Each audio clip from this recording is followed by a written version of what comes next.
मिट गए खुद पर मिटने ना दी वतन की आबरू, मिट गए खुद पर मिटने ना दी वतन की आबरू, उन शहीदानी वतन को मेरा रहा सलाम।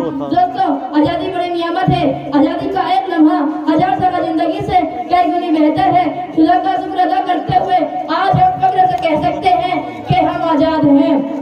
इस आजादी को कायम रखने के लिए हमें आपस में मिलजुल कर रहना चाहिए और पढ़ लिख कर वो काम करना चाहिए जिससे हमारा मुल्क का नाम रोशन हो।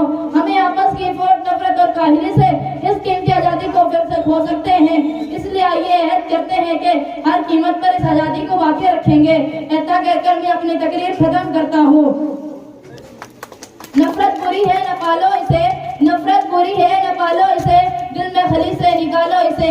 न तेरा न मेरा न इसका न उसका, न तेरा न मेरा न इसका न उसका, सबका वतन है बचा लो इसे। बहुत खूब निशा।